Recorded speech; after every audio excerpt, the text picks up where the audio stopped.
So one of the things, Scott, that I think why this book is so important in the time that we are going through this change of the future of work that we are doing. Uh, Hmm.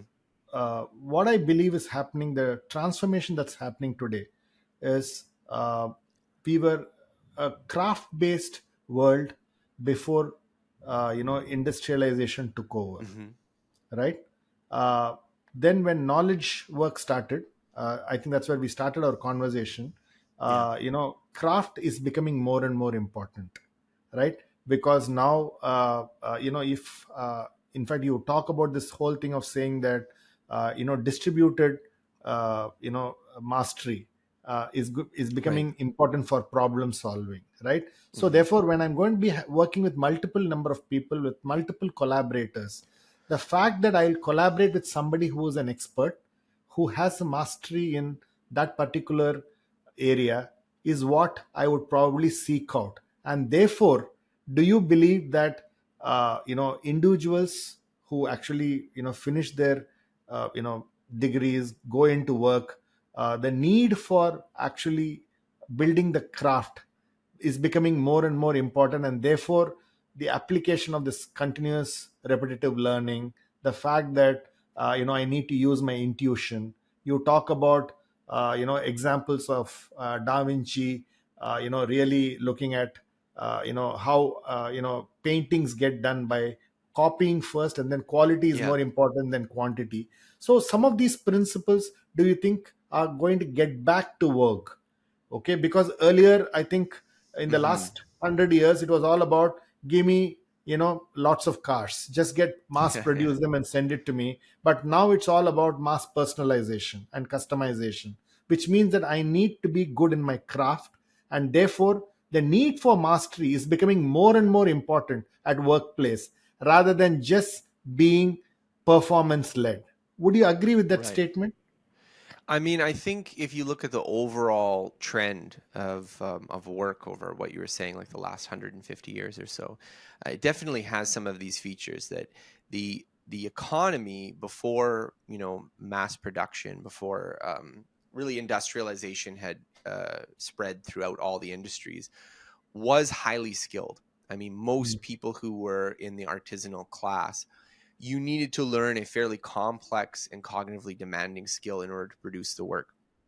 If you think about like how cars were made before Henry Ford, I mean, you would have a mechanic who they knew how to make the entire car. They would hand make all the parts. They would be putting it together like it was like a piece of art that they were making, right? Yeah. And then what changed was Henry Ford was like, well, if I make all the parts super standardized and I get people to do one little bit and they get really good at that one little bit, I can make the cars much cheaper. And so what we saw was a real de-skilling of a lot of these professions. That it used to Mm. be someone who was like the equivalent of like a master's in car mechanic was replaced by a guy who this is someone who just okay, maybe barely speaks the language. They're coming in there and like, okay, do this, and you do that for 60 hours a week until you're exhausted, and the Yeah. result was that you had cheap cars. And so I do think we saw a bit of a reversal of that trend with information technology and automation, that some of those things that were done by people in this very repetitive machine like way started to be done by actual machines. And so what was left, this again kind of substitution in what was created in the aftermath, were professions that were more creative, that were more knowledge demanding. And so I think we are living in the aftermath of that world, that starting from 70s, 80s, 90s, I talk about this idea of education polarization, of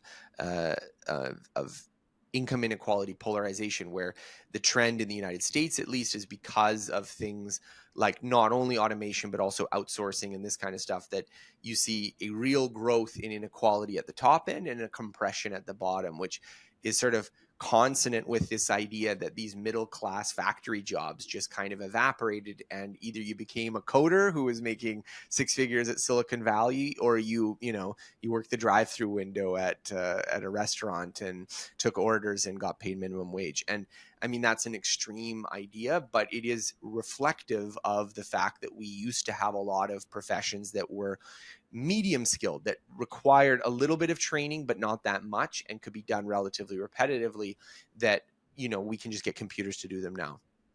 Travel agents, a lot of bookkeeping. When you used to have to write it in a physical book, it was a very different job than when you had Excel.